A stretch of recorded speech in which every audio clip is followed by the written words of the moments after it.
Oh, honey, buckle up, because this week on The Bold and the Beautiful, the drama does not walk through the door. It kicks it clean off the hinges, struts in wearing designer heels, and dares anybody in that room to say a single word about it. We are talking the week of June 1st through the 5th, and I am telling you right now, if you think last week was a lot, oh, sweetheart, you have not seen anything yet. The Forresters are at war with themselves. The Spencers are playing chess while everyone else is playing checkers, and somewhere in the middle of all this gorgeous, glamorous chaos, there are hearts getting broken, punches being thrown, and secrets so juicy they could squeeze out and make a whole pitcher of lemonade. So grab whatever you're drinking, pull up your seat, because we are getting into every single delicious detail of what is coming to Los Angeles this week. And trust me, you do not want to miss a second of this. Let's start where the fire is hottest right now. And that is the situation with Will Spencer. Now, if you've been watching, and of course you have, because who in their right mind would miss this show right now?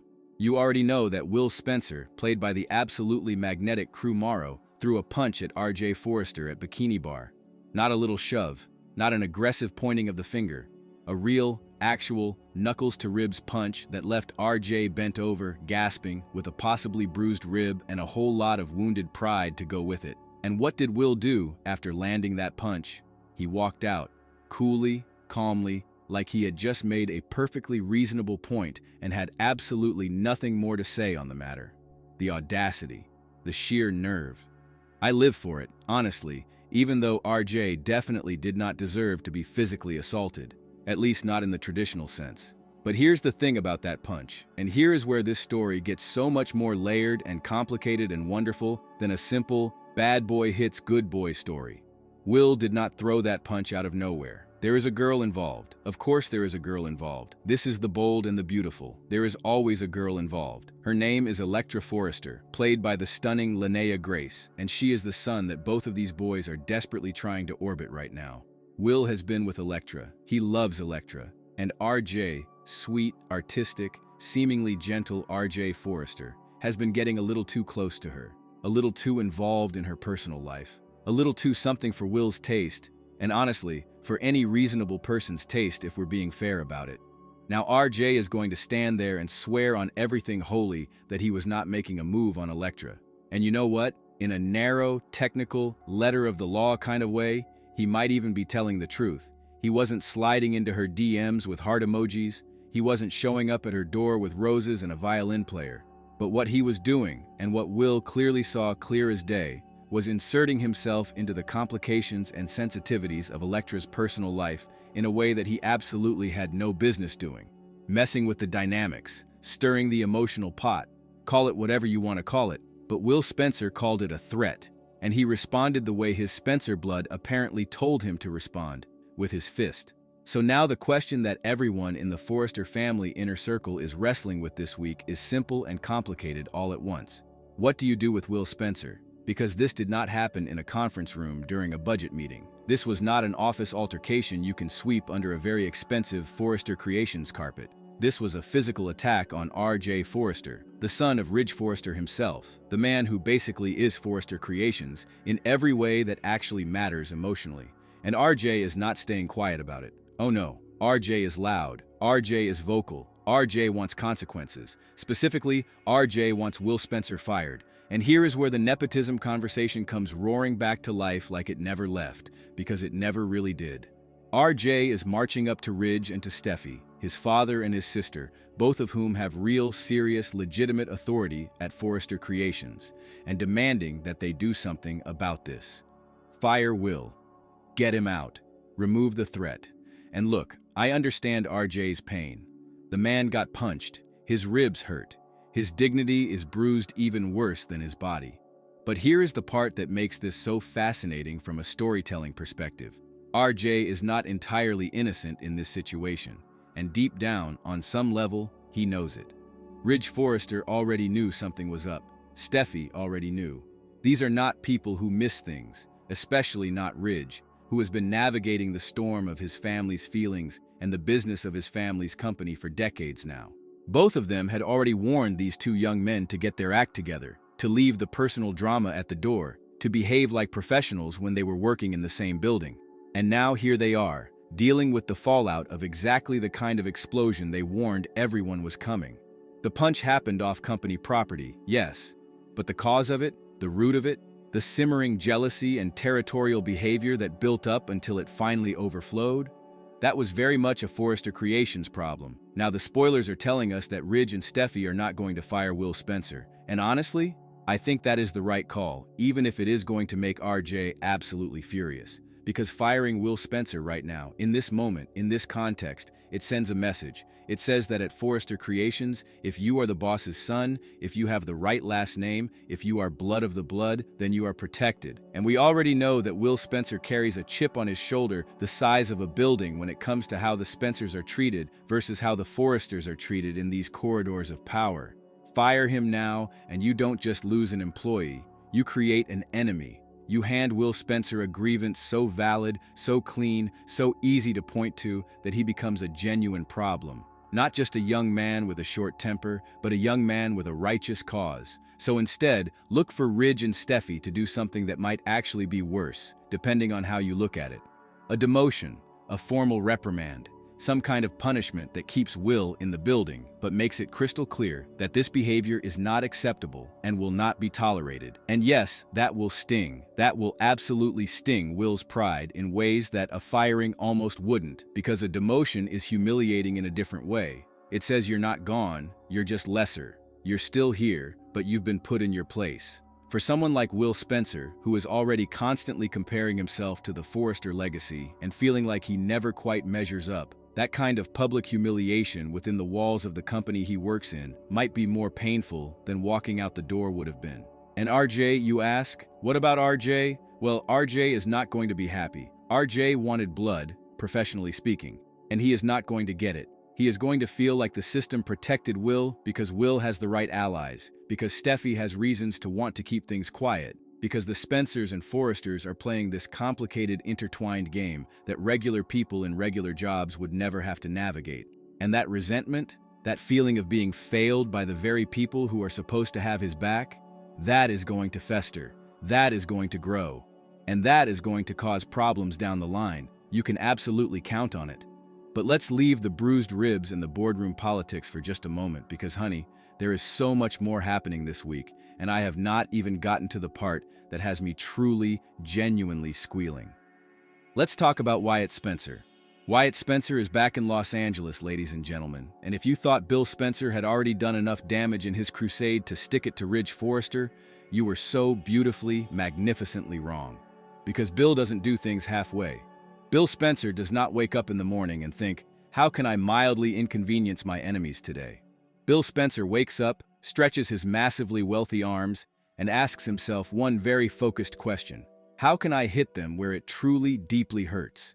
And the answer he has arrived at this week, the target he has set his sights on, is the Hope for the Future Diamond, the HFTF Diamond. Now, if you're a longtime viewer, that name probably sends a little thrill down your spine, because this diamond has history. This is not some random shiny rock. This is not a prop from a jewelry store window. This diamond is connected to the Hope for the Future line, connected to the Forrester legacy, connected to the kind of aspirational, headline-grabbing energy that the Forresters have built their brand around. And Bill wants it. He wants Wyatt to go get it for him.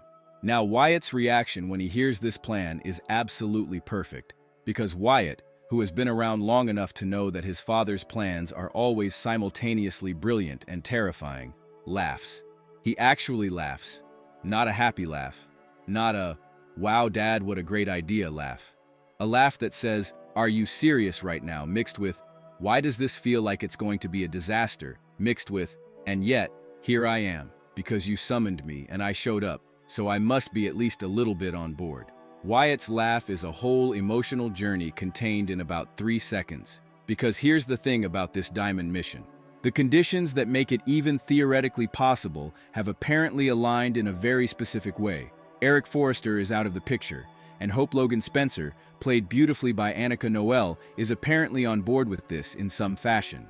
Bill confirms both of these things when Wyatt asks, and the confirmation stuns Wyatt in a way that is very satisfying to watch, because Wyatt has seen his father's schemes fail and succeed in equal measure. And he knows that the difference between those two outcomes usually comes down to whether the people involved actually cooperate or whether they just think they will cooperate until they don't. And I want to sit with the Hope angle for a second, because Hope's involvement in this story is about so much more than a diamond. Hope is in the middle of an enormous, life-shifting transition right now. She has made the decision, this incredible, bold, complicated decision, to step back from Forrester Creations, to take a hiatus from everything she built there, everything she poured herself into, everything that was supposed to be her legacy and her purpose and her professional identity. She has chosen Logan. She is stepping into a new chapter with her father's company, and she has done all of this while keeping Brooke completely in the dark. Let that sink in. Brooke Logan Forrester, her mother, the woman who arguably shaped Hope's entire understanding of what it means to fight for yourself and your dreams, does not know the truth about why Hope is stepping away. Hope did not tell her, and that silence is enormous. That is not just a daughter keeping a secret from a parent. That is Hope consciously choosing a different family loyalty, at least for now, and trying to manage the fallout by controlling who knows what and when. It's complicated, it's messy, it's deeply human, and it is going to blow up beautifully, because Steffi knows about the hiatus, or rather, Steffi is about to find out this week, and she is going to rage. Now, when I say Steffi is going to rage, I want to be very specific about what I mean, because Steffi Forrester Finnegan raging is a very particular, very spectacular, very cinematic kind of event. Jacqueline McInnes Wood does not do small emotions. Steffi's anger is not a cold, controlled, disappointed sigh. Steffi's anger is a fireworks show. It's heat and light, and it fills the whole room, and you genuinely cannot look away from it, even if you wanted to. And what is going to specifically set her off this week is finding out that Hope is taking time away from Forrester Creations without a real explanation, without the truth. Steffi is going to want answers. She is going to push. She is going to demand to know what is really going on, because Steffi didn't get where she is by accepting vague, convenient half-truths from people who report to her or share her last name. But here's the delicious, painful part. Hope didn't even tell her own mother the truth. So when Steffi comes looking for answers, she is going to run into a wall of carefully constructed half-information and deliberate misdirection. And that is going to feel like a betrayal to Steffi, because in Steffi's world, you respect the people you work with enough to be honest with them, even when the honesty is uncomfortable, especially then. And where does this story end? That, my friends, is the question that is going to keep you watching every single day this week, because there is no tidy resolution waiting at the end of this particular storyline. There is a woman who made a brave and complicated choice. There is a mother who has been kept in the dark. There is a sister-in-law who is about to blow a gasket. There is a father's company waiting to absorb Hope into a whole new world. And somewhere underneath all of that, there is a woman figuring out who she actually is when she's not defined by the line she created or the name she carries. That is rich storytelling, and it is just getting started. But wait, because we are absolutely not done yet. We haven't talked about Deke Sharp. We haven't talked about what Hope's news is going to mean for him. And that conversation is one of the emotional highlights of the whole week, so let's get into it. Because Deke deserves his flowers right now. Deke Sharp, played with such genuine warmth and vulnerability by Harrison Cohn, is a young man who has been operating on the fringes of the hope for the future world, orbiting the dream of it, hoping against hope, no pun intended, or maybe a little bit intended, that something big is going to open up for him. And this week, Hope is going to come to him with news. Exciting news. The kind of news that changes the trajectory of a person's life, or at least feels that way when you first hear it. Now here's the nuance that makes this scene so interesting. Hope might not be giving Deke the full picture. She might not be walking in and saying, "Hey, so this is part of a deal I made with Logan, and your being hired is essentially a condition of that arrangement. And there are 1,000 layers of family politics underneath this offer that you probably don't fully understand yet." That would be a very different conversation. Instead, Hope might frame it more simply, more personally. Something along the lines of, "Logan wants to bring us both on board. There's a real opportunity here. Something that could mean everything for your career, for your future." And for Deke, hearing that, it is a dream come true, pure and simple. No complicated undercurrents needed, no fine print required. In that moment, when Hope delivers that news, Deke is going to feel the kind of joy that you feel when you've been working hard and hoping hard and waiting and wondering if it's ever going to happen. And then it does. It just does. That moment of pure, uncomplicated happiness is so rare on this show, where every good thing tends to come wrapped in about 14 different complications, so treasure it when you see it this week, because Deke's excitement and gratitude and relief is going to be genuinely lovely to watch. But of course, because this is the bold and the beautiful, and we do not do simple happiness without at least a few undercurrents, there is the question of what Deke will do when the full picture eventually comes into focus. When he learns, as he inevitably will, that the circumstances of his hiring are tied up in something larger, something more complicated, something involving family dynamics and corporate maneuvering, and the kind of chess moves that the people at the top of these dynasties make without always thinking about how it affects the people several levels below them. How will Deke respond to that knowledge? Will he feel used? Will he feel grateful? Will he feel something in between? That is a story that is going to unfold over weeks, but the groundwork is being laid right now, this week, in that conversation with Hope. Now I want to circle back to something that deserves its own moment, because I breezed past it earlier, and it absolutely does not deserve to be breezed past. The detail about Shauna Fulton being back in town. Denise Richards is bringing Shauna back, and if you know anything at all about Shauna's history with this show and with these characters, then you know that Shauna Fulton being in Los Angeles is never, ever a simple thing. This woman has a history. A real, complicated, deeply personal history with Ridge Forrester, and if you think that history has lost its charge, if you think those old feelings and old tensions and old unresolved emotional business have simply faded away into nothing because time has passed, well, darling, I have a very beautiful oceanfront property in the middle of Kansas I would love to sell you. Because here's the thing about Ridge Forrester. Ridge has never been a man who fully lets go of anyone. He carries his history with women the way other people carry their entire life savings, carefully, closely, and with an almost obsessive awareness of exactly where everything is at all times. Taylor is always somewhere in the equation. Brooke is always somewhere in the equation. And Shauna? Shauna represents something specific and particular, a moment in Ridge's life when things were uncertain, when the usual walls came down, when he was more vulnerable than he usually allows himself to be. That kind of connection does not just evaporate. So what is Shauna doing back in Los Angeles? The spoilers are being a little coy about the precise reason, but the suggestion, the delicious, tantalizing, perfectly placed suggestion, is that she could get right in the middle of the ongoing war between the Logan family and the Forrester family. And given that we are already in the middle of a Logan-Forrester feud that is burning at about 1,000 degrees this week alone, adding Shauna to that mix is like deciding that what a bonfire really needs is a little more gasoline. It's not going to cool things down. It is emphatically not going to make things more civilized or reasonable or calm. It is going to stir things up in ways that nobody is fully prepared for, least of all Brooke. Because let's be real about what Shauna's presence means for Brooke Logan. Brooke is already dealing with the fact that her daughter has made choices Brooke doesn't fully understand, that her family is aligning in ways she wasn't consulted about, that the ground beneath her feet feels slightly less stable than it usually does. And now, here comes Shauna Fulton, beautiful, uncomplicated, clearly still carrying some warmth for Ridge, walking back into the picture at exactly the moment when the Forresters and the Logans are at each other's throats. Brooke is going to notice. Brooke is always going to notice. And Brooke is not the kind of woman who notices things and then politely keeps her mouth shut about it. This is the kind of story development that this show does so brilliantly. The seemingly secondary character whose reappearance turns out to be perfectly, almost surgically timed.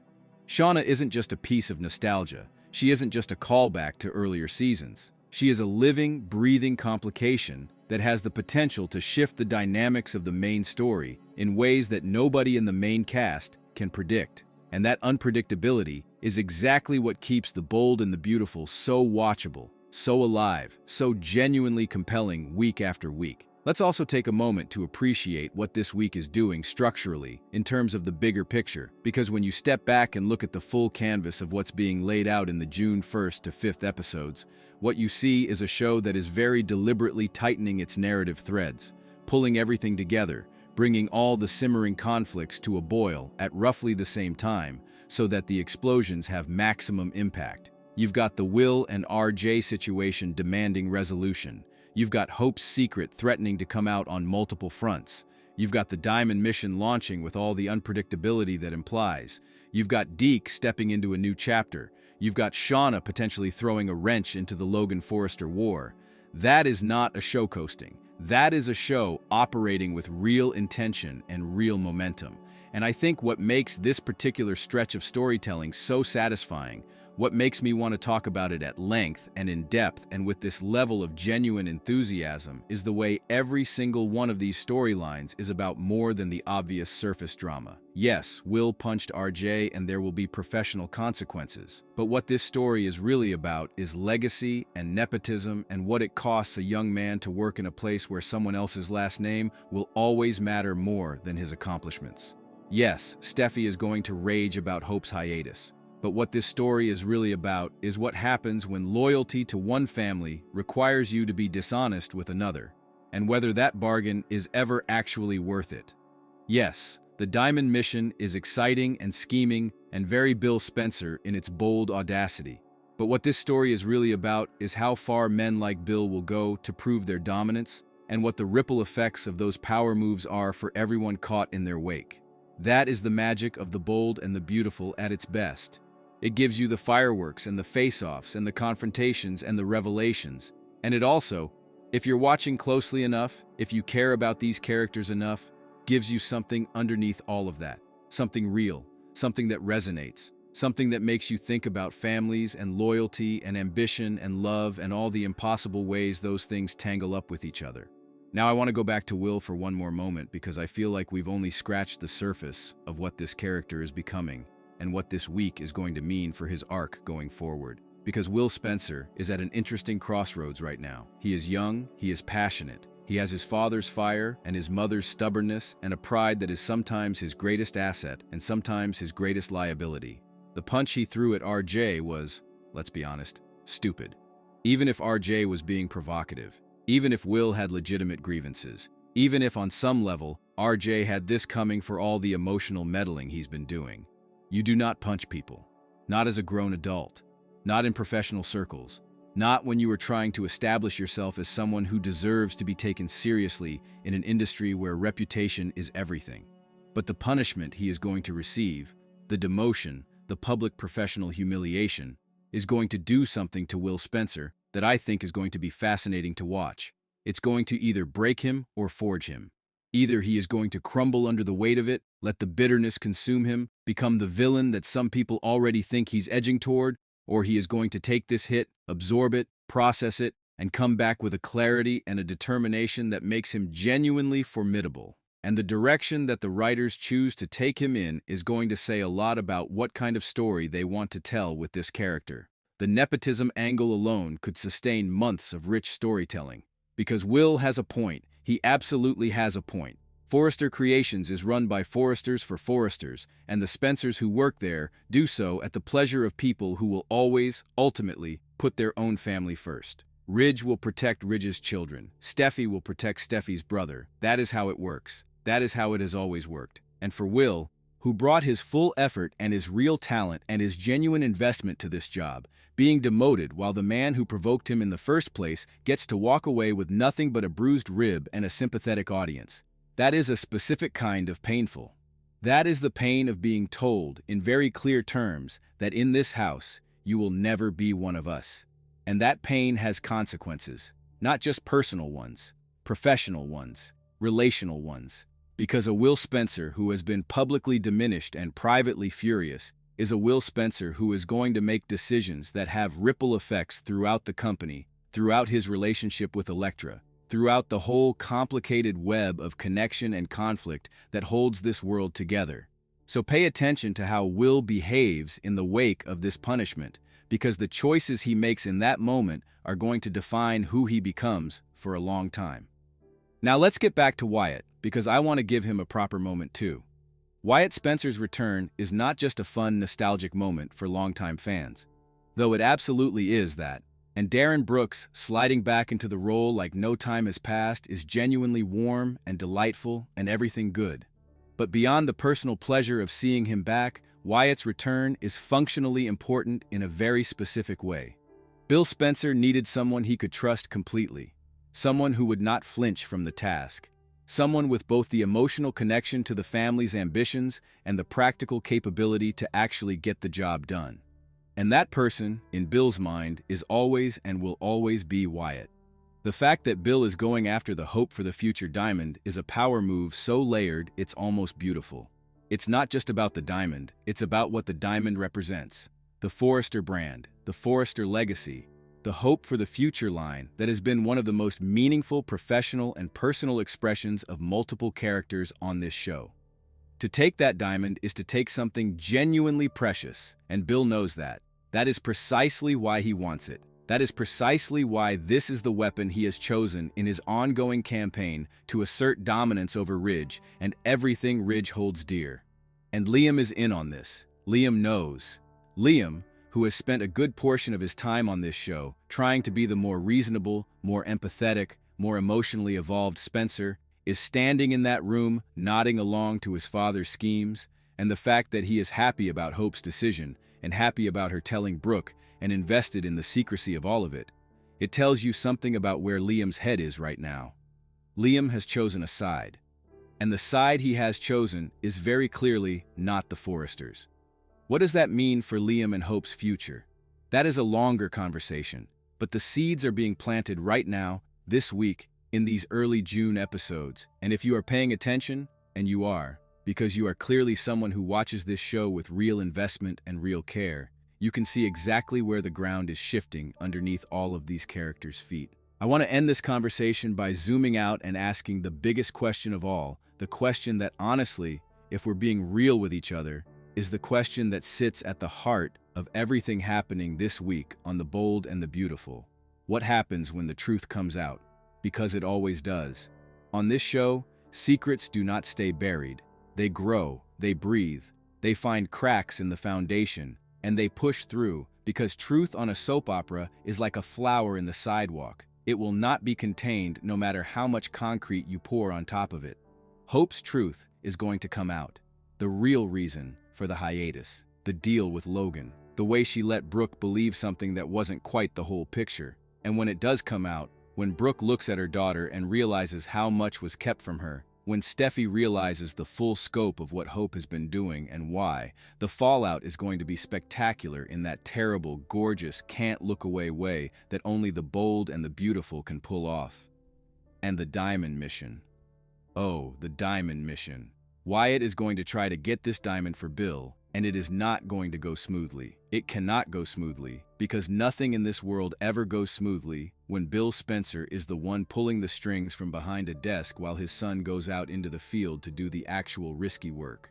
Wyatt is going to run into complications. You can feel it coming from a mile away, and that is a feature, not a bug. Those complications, whatever form they take, are going to be interesting. They are going to test Wyatt's loyalty. They are going to test the plan, and they are potentially going to have consequences that Bill, for all his certainty and all his confidence, did not fully anticipate. That is the week, friends. Will Spencer facing punishment that will fester? Wyatt back on a mission bigger than it looks. Deke hearing life-changing news he does not yet fully understand. Steffi raging with that fire only she can generate.